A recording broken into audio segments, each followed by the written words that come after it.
Welcome to another episode of the Retro Gaming Roundtable.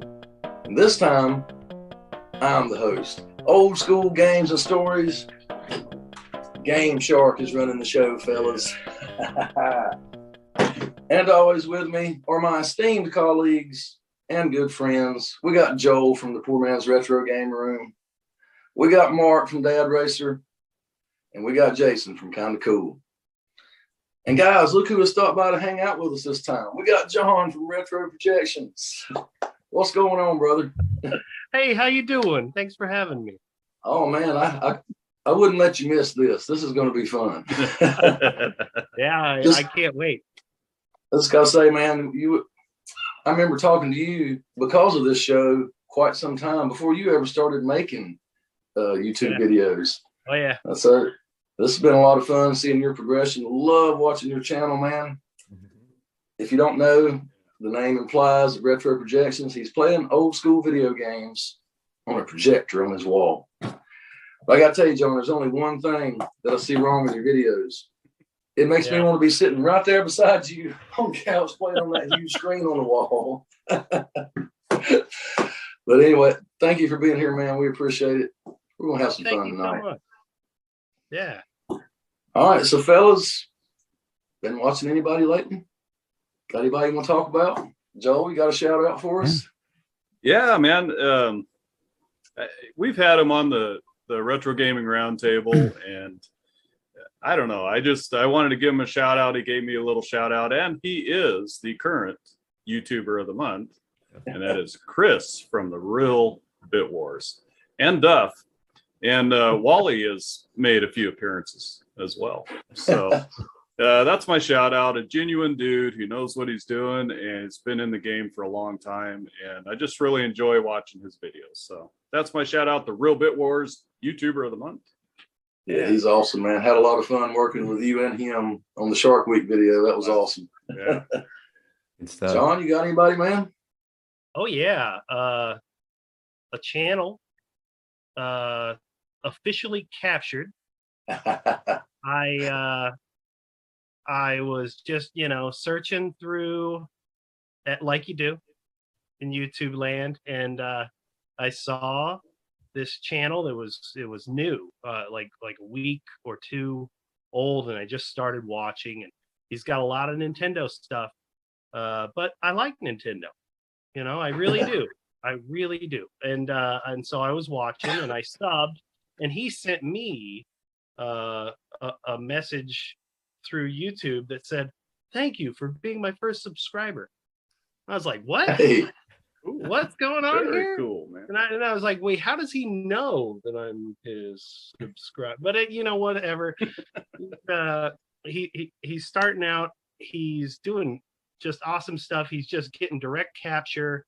A lot of it GameCube, a lot of it Game Boy Player through the GameCube. And I really enjoy his channel. I dig what he's doing. Yeah, those challenges were pretty fun. I think several of us took part in that with the Sonic the Hedgehog games. And I tied him on one, but John, I believe you beat him on Sonic 2, didn't you? Well, I cheated. Sonic is really fast. We'll tell. No, he runs like really fast. So I it's not me, it's Sonic. Cool. That's a great channel. He deserves it. Mark, who you got for us? I'm actually going to cheat today. I have two, and they happen to be brothers. Tarasco Voltorb Gaming and Gnarly Seabass. And recommend checking them out if you enjoy retro gameplay, pickups, and reviews. So that's Tarasco Voltorb Gaming and Gnarly Seabass. Cool. I've not heard of those. I have to check those out. And that's two brothers with two different channels? Two different channels. As well? They did a video recently where they did pickups, and they happened to be in the same room. And cool. That's how I discovered that they were brothers. I had no idea. That's pretty cool. That's pretty cool. Jason, you got somebody for us? I do, and I'm going to stay with the theme that John started here with the officially captured. I'm going to go with K-Lied Gamer, and I met him. He's a friend of mine from across the pond. I met him working on a collaboration video with Neo Turbo Maniac about a year ago. We did top games on Neo Geo that aren't fighters. And I met him through that. We started watching each other's videos, and a really good guy, but he loves officially captured hardware. He doesn't do any EverDrives or ROMs or anything like that. If he doesn't have the title, whether it be a cartridge or CD, you don't see it on his channel. So he's that, we differ there, but I get along with those guys. Okay. Oh, yeah. I don't necessarily subscribe to that philosophy, but I understand it. So really good stuff. He does some live streams for subscribers only. So if you want to go ahead and, get ready for that, you have to be subscribed for a certain amount of time to jump in there, but they're a lot of fun. And he's really good at understanding what he needs to do to capture things really well. And he understands the hardware and output side really well. And he and I have some engaging conversations. He's a really good guy. If you like that type of thing, go check out K-Lied Gamer. He's my pick for this time around. Cool. I've not heard of that one. I'll have to check that one out. Please do. Tell him that I sent you. I will. For me this time, it's got to be Ballistic Coffee Boy, because I believe he is a bigger Atari fan than I am. He is Atari across the board, from the 2600 to the Jaguar. Oh yeah, and everything in between. Joel, I know you've seen some of his Jaguar stuff. Great guy, a lot of great content, has some cool guests on there, a lot of gameplay videos, pickup videos, just all kinds of cool stuff. Funny guy. You're going to laugh when you watch his channel. So go check him out. That is Ballistic Coffee Boy.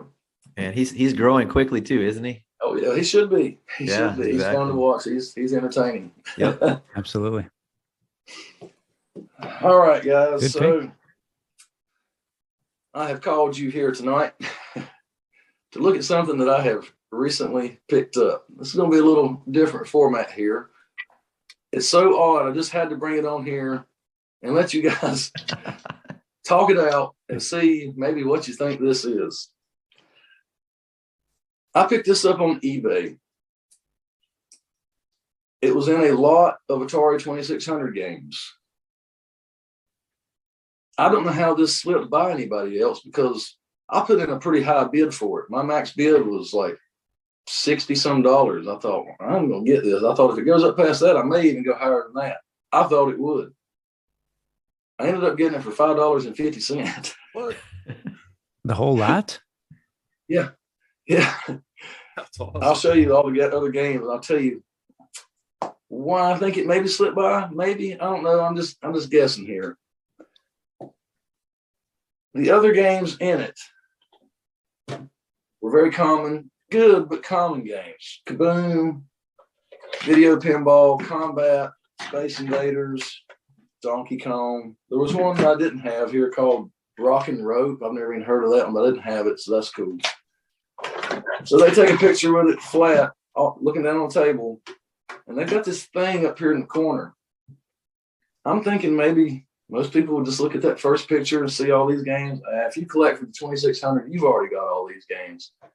And just went on by it. I don't know. It's the only thing I can think of. So I ended up getting this, like I said, $5.50 for 7 games plus this thing that is in the question mark box here. So for those watching at home, these guys have not seen it yet. I'm getting ready to give them a website. I want to get their first reactions. Now, except for kind of cool Jason over there, he has seen it. I sent the pictures to him immediately when I won the auction, asking, what in the world is this? I try not to stare too hard at it though, so in my defense. But there's a lot more pictures that he has not seen.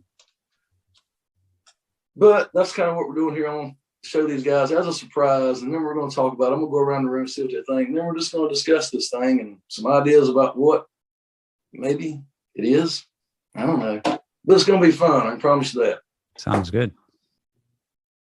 So, are you guys ready to have the website address I've made with all the pictures of this thing?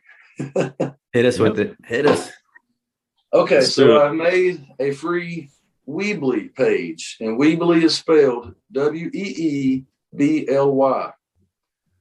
So the website is AtariThing.weebly.com. Atari thing. AtariThing.weebly.com. Anybody watching, feel free to go to this website and look at it as well. I'll be posting pictures here, I'm sure.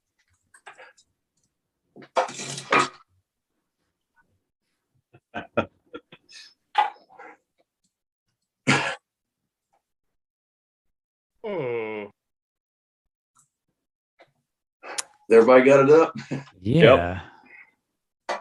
Mine's coming up. It's got a toggle switch, it looks like, on top. Hold on a second. Can we just talk it out freely? Or did you? Hang on. I'll go around. I want to go around the room and get your just first impressions. Give me a quick guess. Joel, first thoughts. What in the world is this? All right, I'm gonna say maybe a multi-cart. Maybe.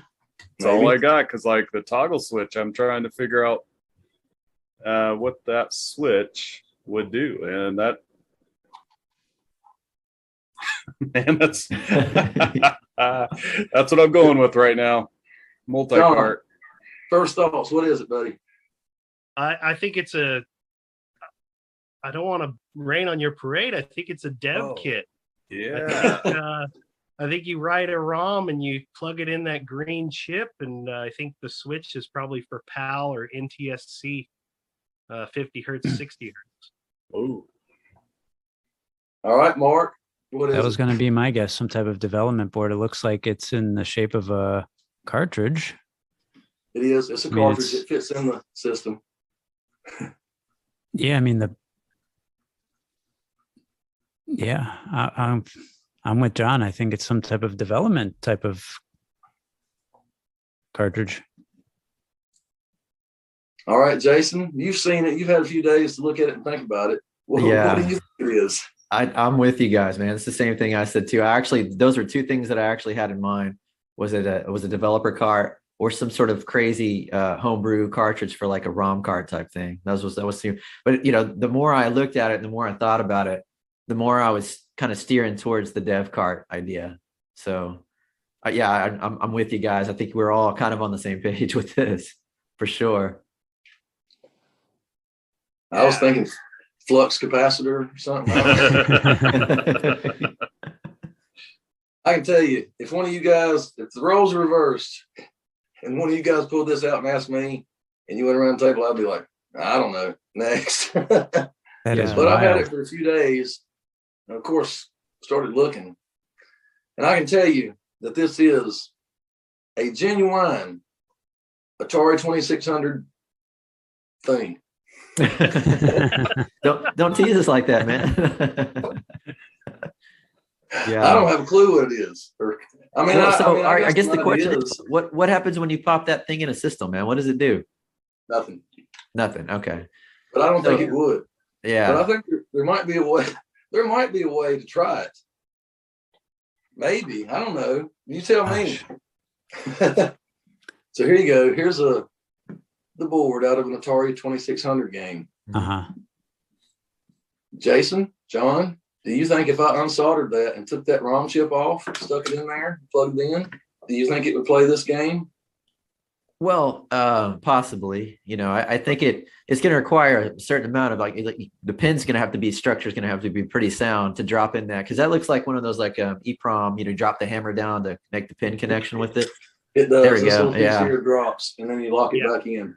I'm guessing more than likely, if it is a dev cart, what they would do, they would have an EEPROM with a hologram window on it, and what they would do is they code it, and then if they blew it or something didn't work or whatever, they erase it in like an ultraviolet kind of like tray that would cook it, and then put another code on it and start it all over again without having to mess up the chip. So, I mean, I think if you were creative enough and you could get that thing desoldered.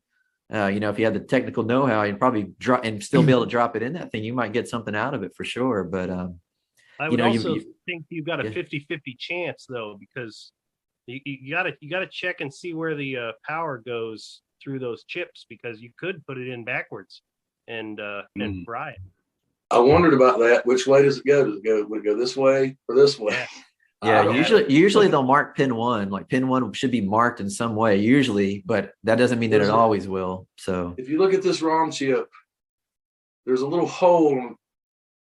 If you want to call it the top left, there's a little hole and an indentation. And I'm thinking maybe that's the top, but then which part of this is the top? I don't know. Yeah, top left is usually pin one. So that's where this would be then. Did you consider posting that anywhere in any kind of forums like Atari Age or Video Game Sage or any of that? Any of So those places? I'll tell you this, guys. If you open up another page and you Google Atari 2600 ROM reader carts, you're going to Mhm. see all that Atari Age has examples from their page, and there's maybe 6 on Okay, all of the internet but not this that one. are. No, not this one. They're similar to this. I don't think they're as well made as this. Yeah, I was looking. I I've thought I seen remember things at like some that. point. Correct me if I'm wrong, Lyndon. Did it say Activision somewhere on this? I thought I On the remember. very back, if you go down to the bottom picture, maybe. No, I don't. I may not have gotten one upside down of it. Yeah, because I remember when you first showed me the first pick, I remember thinking, man, if this is an Activision dev cart, you might really have something on your hands because, Wow. generally speaking, those are, there we go. That's what it was. Yeah. So wouldn't Where? that be something Yeah, if it this says actually Activision. was Oh an my goodness. Activision, used by Activision, maybe David Crane or somebody like that actually handled this thing or something possibly. That'd be pretty incredible find, man. And I'm just speculating if that's the case. They could have just used an Activision shell, but Sure. it's Yeah, possible. yeah. Possible. It's going to be. It would be hard to ever find out who actually used it or made it because everything was homemade back then. The developers were making homemade stuff to work on games. Pirates were Yeah. making homemade stuff to steal the games.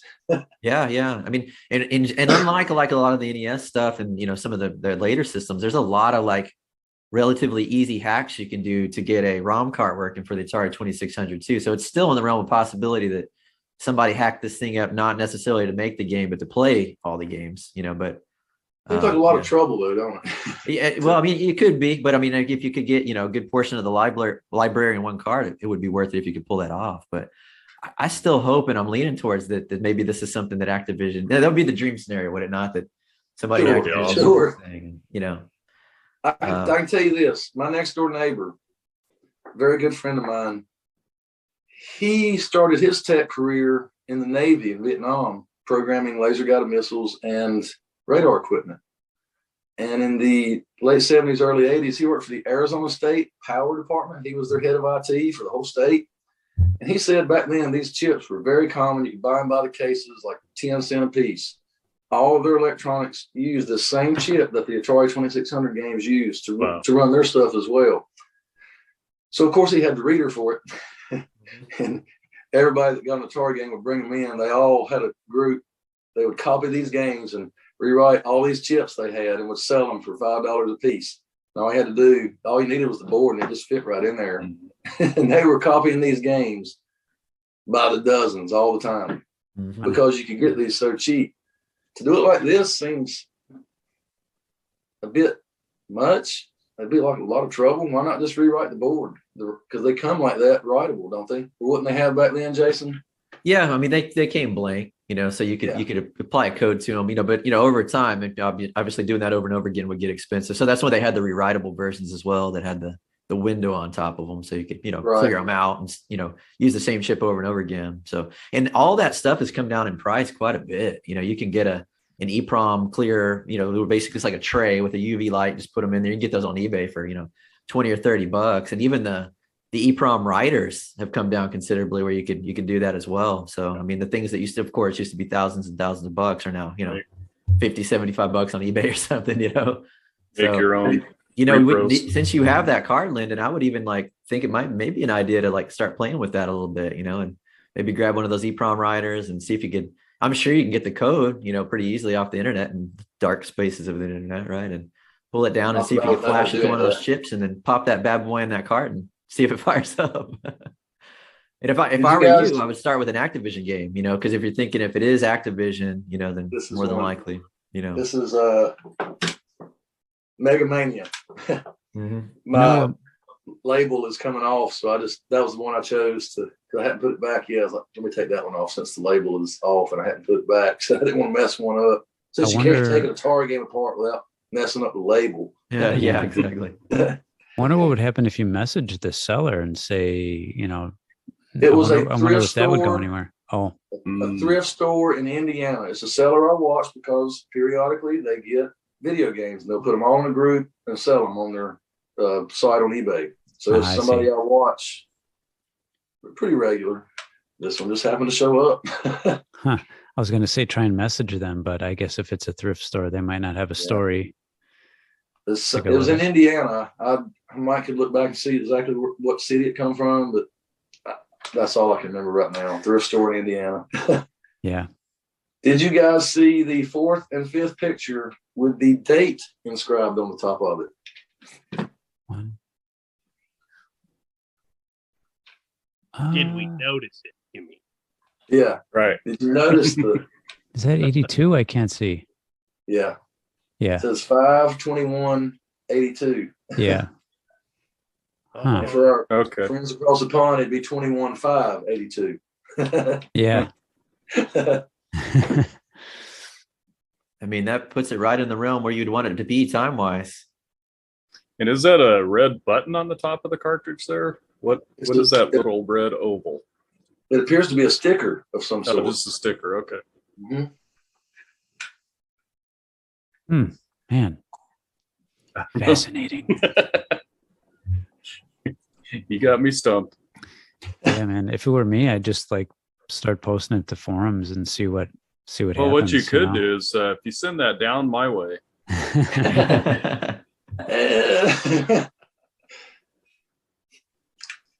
I think a lot of people, very, I very think a lot cool. of your experts, Atari guys, will just look at it and say, "Oh, that's a pirate ROM reader hack." Yeah, I wonder what that tech project means though. That I mean, Mm-hmm. it seems so That's what- random for somebody to just put that on there, you know. It seems And I like it's tell you- almost semi-official for something. I don't know, tech project. And is that an really looks NC? like- Is that what that it is? looks NC? like the type of thing that gets passed around between a lot of different hands, and so that's why there's some kind of label on it. That's why it's kind of Spartan, but also, you know, it's made of like a real Activision case. I bet that probably was an Activision you know, tool that they were using when they were finalizing games, and I bet it changed hands a lot of times. They probably had a few of them, you know. They didn't need many, No. because you only had a handful of people that finished Mhm. the games. Yeah, So- especially back then when you'd have like maybe one guy or a team of two that would work on a game, you know. Yeah. Yeah, back then, one person could That's how it do was. That's why I say David Crane might have been playing with that in his office for a little while, man. And That'd you be know, awesome. that would be really cool, wouldn't it? Yeah, I don't know. I why mean, it says- seriously though, I mean, here's the thing. I mean, for $5.50, you buy this all day long, right? Everybody Yeah. here on this Yeah. call would buy this all day long for $5.50. Man. So I mean, it's a heck of a score, regardless of, you know, what it ends up turning out to be. Because man, I mean, it's a no brainer, man. Take a flyer on that. You always hope it's something rare and cool. Yeah, But, I think you it never is, know. yeah. I mean, there's a good chance it is just somebody made this in their garage or their little workspace at their house, and it was their way to steal games. Could I be. like John's definition of that label, though. I'm not feeling that the garage guy is going to put that label on there. You know, I just, agree with you. I agree with you. Now I it can feels tell like you. something that somebody was passing around in an office. Like you said, it didn't have to be super descript. Just a general idea. Don't take this home or whatever. You know. I can tell you these letters here, since I am a printer, Mhm. I've not seen letters like this since the 80s. This is an old type of, it's a poly type label that's sort of Mhm. soft, but yet when it hardens, I mean, it is there. It is meant to stay. You might have seen this back in the day in school and stuff. These are old school letters that match the time that this says, actually, because you can't get material like this. You That's cannot make cool. lettering like this because it's stamped on a flatbed die cutter. Sheet comes in, it comes down and stamps it on an anvil, which raises the edges of these letters here. So it almost makes it feel like raised edge Yeah. lettering, but it's the type of material and the cut that does it. And that hasn't been done in a long time. I think the more things that you can do to prove it from that, you know, 81, 82, 83 era, the closer you get to proving that this is in fact probably something that a dev kit was being used, maybe possibly at Activision, man. So that's good stuff, man. That's really cool. Let me run one other theory by you. The word project in it. Like you said, I agree. This could have been passed back and forth between hands. But what if it was at a college that was had classes on computer programming? What if this was used by students, aspiring developers, and they built it to test games they were making or something of that sort? I don't know. The word project makes me think of school. And you wouldn't do this in high school in 82. It'd have to be college. Yeah. And here's the thing too. I mean, back in those days, you probably hear these stories all the time that the colleges weren't exactly bleeding edge for that type of stuff at the time. They were a little behind. The true pioneers were the guys that were out there in the field doing it for like Atari and things like that. So they'd probably even say that like colleges weren't teaching what those guys were doing in 82 till 1, 2, 3 years later. And it was a much slower moving life cycle for that type of thing. So I could very easily see it not being the case because of that, so. Well, yeah, maybe. And I don't know, that's just one thought I had. I could be way out in left field somewhere. I don't know what in the world I'm talking about. I don't even know what it is. I didn't know what it was until I started studying a little bit. Yeah. I couldn't have told you what this ROM reader was before I got this. I looked at that and thought, look at that. That's actually what I did, because when I saw that eBay listing, I pulled that picture up and was going around and got that. I got, there's one game there I don't have this. What in the world is that? I'm going to try to get that. I mean, what would everybody here put if let's say that this was in fact something that was used at Activision around the time that they were making some of those, the games in the early 80s, what would you guys even think a dollar value? I know it would probably be fairly expensive, but what would you guys think it'd be worth if it was proven to be that? Any guess? That's a tough one. I don't know. Man. $5.50. No, man. Feels like Antiques Roadshow right now. Yeah, exactly. Yeah, exactly. I'm thinking $200 to $300 maybe, man. I mean, if somebody told me, hey, this was an Activision's, office circa 82, I'd be like, that's pretty darn cool. You could prove that. I think it would be more, but it wouldn't be a ton of money, but I don't know that it would be worth enough to actually sell it out of your collection, because it's just so dang cool. If you could say that was actually used at Activision and it wasn't worth more than $500, would you really get rid of it? Yeah, no, that's a nice piece, man. Right. Yeah, So really awesome. That's awesome. That's a better question there, Lyndon. What's the minimum amount that you would part with that for? I would have to know more about it. I wouldn't want somebody to pay a lot for it if it was a pirate thing that somebody made. I wouldn't want to rip somebody off. So I wouldn't dare ever even think about parting with it till I knew for sure what it was and if it had any value at all. Yeah, it's a good answer. I love it. Thank you for showing us that. Did you guys see? So I took the shell apart. Did you guys see the front, the way it's cut out? Yeah. You scroll down on that one. And I'm going to tell you what, whoever did that with care and precision. That's not a hacksaw. That's not a jigsaw. John, what would you think? Would you have to do that with a scroll saw? Yeah, that's exactly what I think. I think so too. I don't think you could do that with anything else. And there's that one little nook up towards the top where it's like a little nook cut out. That maybe looks like a Dremel, because if you look at it close, there's a little bit of roundness in there and it's not square. But the rest of this is cut really good.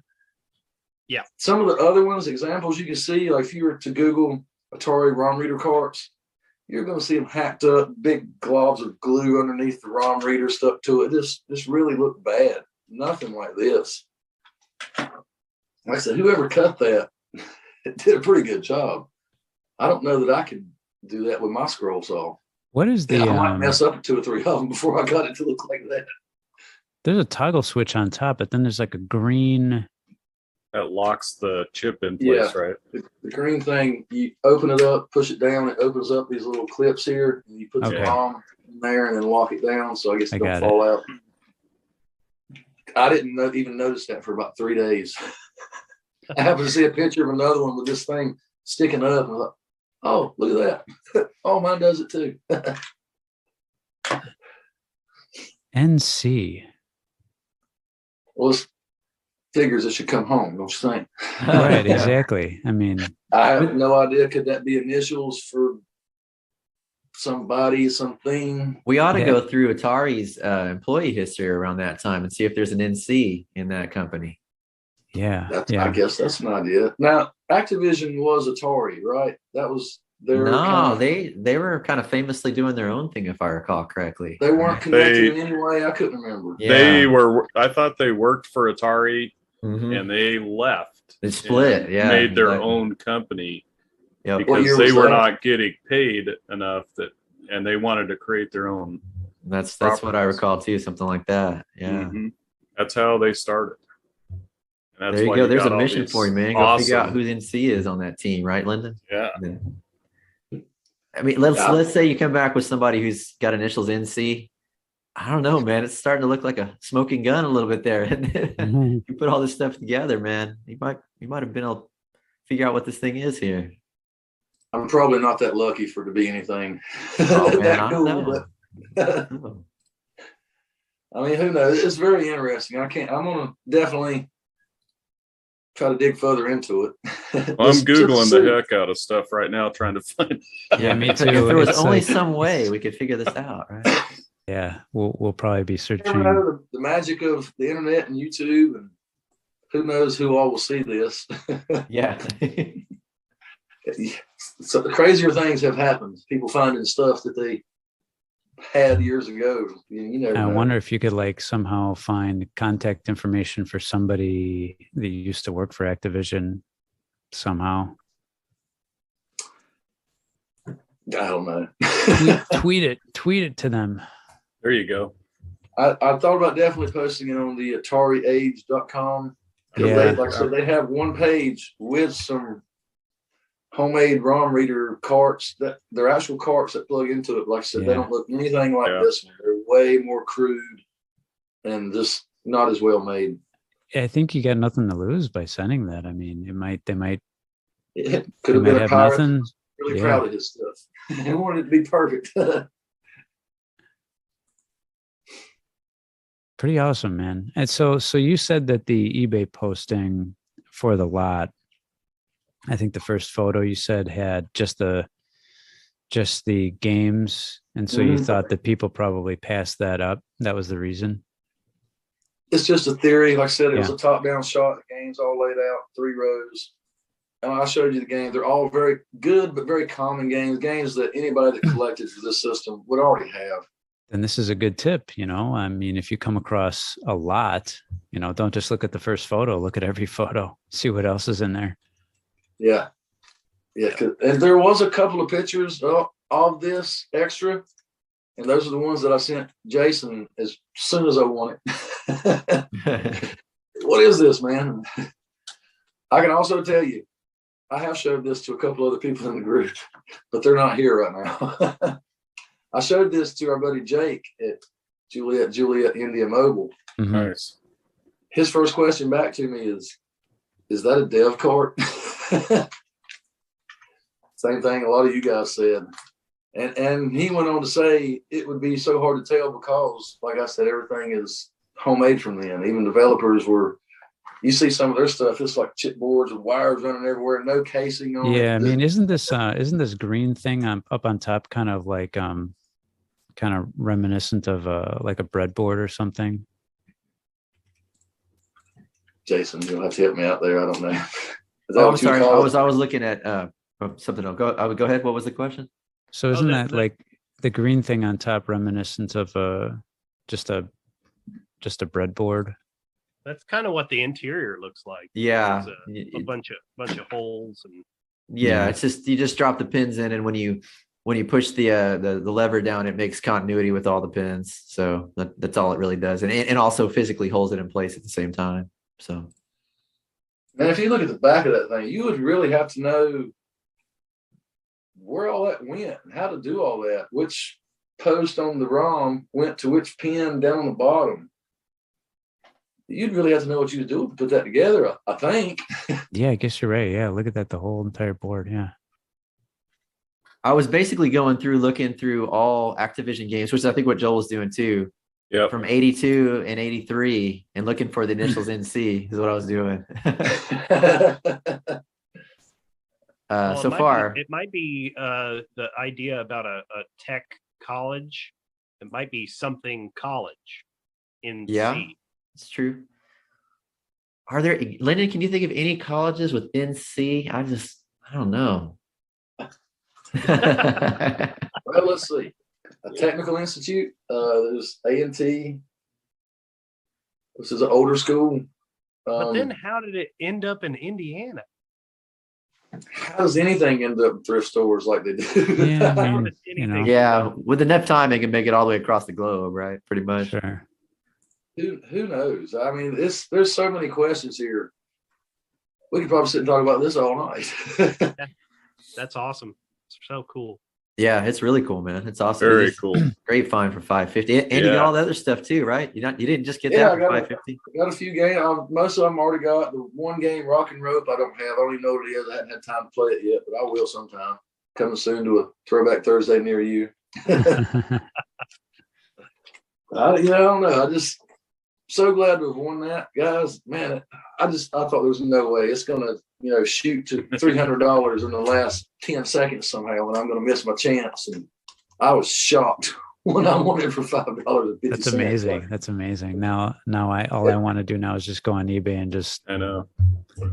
look for stuff. I think it's Thinking, cool that what- we've got John here because those are the What's types of right auctions now? that John tends to win too. So it's cool that he's on this Yeah. particular video. John always has a Yeah. great story about a $2 auction he got box Yeah. full of stuff. Box full of Sega CD and complete in box. It's basically like they paid him to take it almost, Yeah. Right. I haven't had one of those in a while. Hey Yeah. guys, any of you guys got anything odd, crazy, just out of the ordinary in your collection? Not like that. Yeah. No, but you have cursed what? me now. I'm gonna be looking online all night trying to figure this out. It That's what I does was saying. I was remind getting me of lost in the search something. myself, man. I was like, what'd you say? Oh, yeah, I was busy looking for It does remind me programmers of around Circa something that 82. I've seen before. Have you guys seen the Game Genies for the Atari 2600? They're a long wiring harness with an adapter to the console and an adapter to the cartridge. Oh my goodness. And you plug it in and it's a Game Genie. Yeah, Is this like a legitimate Game Genie? Or they had just one on something display in somebody the- else- No, it's not No. not made by Galoob. Right. Yeah. Oh, funny. I've never seen that. Yeah, pretty cool. Huh. I want to say they had one of those on display at the Video Game Museum in Dallas. So they had a whole section of nothing but Game Genie related type things, and I want to say there was one of those there. But you gotta go back and check the archives though to make sure. But I've never come up with anything like that, dude. Never. Mhm. That's it's a mystery. I don't know. I think your games and little handheld thing from Russia is pretty cool too. That Joe. was pretty cool, man. Yeah, that's right. That's pretty odd. I'll have to give you that one. That was pretty awesome. Yeah. I didn't find that though. I mean, just Well, showed hey, up. it's even better. It was sent to you. You Yeah, didn't even it have to was- look. Exactly. Man, I don't know. So, are you going to desolder a chip and put it in there and test it out, or what? I thought about it because I've got these extra games here. I've already got doubles off. My wife There is you really go. good with that stuff. She's got all the equipment and was already studied up on it. She Awesome. thinks she can do it. I'll let her do it since she has a lot more experience soldering and making jewelry. Find If she yourself a messes it- combat card. Yeah. Yeah, combat. There you go. That was Most one of the common ones of in all. it. That was, like I said, all those common good games that everybody already has. And that's my theory of how it got missed, or just every other collector in the world was asleep at the time. I don't know. Hey, that happens too. Yeah. Happens too. one thing Well, to guys, keep in what do you mind, think? and I'll just bring this up for a second. I'm not an expert in this particular field or anything, but I'll just throw it out there for the group. You may, if you have trouble, let's say you do combat, obviously that's a 50-cent card or whatever, and it doesn't work. You may want to try the cheapest Activision game you can find, because there could be, chips that correspond with particular Activision games on there. I know for sure they did crazy things with Pitfall 2 with special chips, almost enhancement chips, right? So it could be a board for an Activision game that relies on that particular EEPROM to feed it the game data. So don't lose hope if you put in combat and it didn't work. Try one of the cheaper Activision ones and give it another go. That would be Yeah. yeah. Kaboom, Not Kaboom, here. man. That's an extra Kaboom was a double. classic, man. You can't hack that one up. There's got to be It's a a- better one. it's a There's gotta be double. better one. Yeah, you're right. It is a classic. I love Kaboom. Yeah, that's a fun. I'm just joking. I'm sure you could probably find one pretty cheap. But anyway, that would be my suggestion as well. So. And if we don't find out the truth, let's come up with our own backstory. Guys at Activision were disgruntled, right? Before they even started the company. They took that cart and they cut it and they took it and they stole it from Atari, and there you go, man. I mean, you got to have a way to test them on the actual hardware while you're programming, right? There you go. Yeah, that's right. I tell you what you do would be too. a good way to do it. That to me, that way, if you're developing a game, writing out the code and flashing it to the ROM chip, this would be the best way to test it. Right there on the actual hardware with the joystick and everything, plugs right in there. Like I said, if it don't work, erase it, rewrite your code, flash it again, try it again. You know what you want to do? You know what you're going to do if you want to increase the value of that, right? Take a period correct marker, from 1982 and scratch David Crane on the back of that thing, man. Put it out there and see what happens, man. It'll increase the value 100-fold. Whoever even inscribed that date on the top did pretty good too. Have you ever tried to use an engraving pen like that? Oh, yeah, you can't make a straight line with that. It'd shoot off all over the place. Somebody did that really straight too. That's another thing made me think college, maybe, that it was made so try to be perfect to impress the professor, or I don't know. I'm just guessing, grasping at straws there, because I have no clue what it is. What's that, John? I said it's some kid's final project or science project or something. Yeah, can you imagine? It could be. That's his initials on there. Let's say it wasn't a college. Who was in that class? Was there anybody that went on to work on video games or for a company? Yeah. Never know. Good question. Might not ever know. I'm curious if you get any feedback if you post it online. I would definitely post on Atari Age, man. I'd take a picture of that. I was going to do this first, though. We get first shot. First dibs. Yeah, this is part awesome. 1. We're going to have a part 2 when we figure this out, man. Yeah, revisited. Maybe. Let's hope so. Yeah, well, guys, sure, anybody else got anything else to throw in on it? No. Congratulations for finding it. Yeah. Thank you. Thanks, John, for tuning in. Yeah. All right, I got one more thing to say, though. Joel, I got a bone to pick with you. Uh-oh. I'll have you know that I have manned up. Yeah. When you started tonight, when we first saw you, it looked like you had your big boy pants on. I do. Just for you. If anybody doesn't know, viewers out there, Joel and I and Real Bit Wars did the video with 10 retro video games with sharks, and he kind of gave me a hard time about the Little Mermaid on Sega Genesis. Shameless plug here. Go watch that video. Yeah. If you don't get a few laughs out of that, then I quit. Well, I guess that's about a wrap up, I believe, guys. I don't know. All right. I do believe let's hope we can come back and talk more about this at another time. To be continued. Yeah, absolutely. Yeah, that was great. Thanks for sharing that. And thanks for John for joining us. Thank you, John. Yeah, hey, thank you for being such the great entertainer in the Discord. Yeah. Oh man. I get a sneaking suspicion John's coming back sometime in the future, don't you? Yeah. Yeah. Hey, I would love to be back. He added a little blast processing to this here episode right there. So all the viewers watching, come join us on the Discord. You want to hang out with us and chat with us and have some fun? That's all you got to do. We're there. I'll leave the link below. So guys, I guess I'll wrap it up with that one. We appreciate you stopping by for a few minutes today to hang out with us. And we'll see you next time. Good night, Gracie.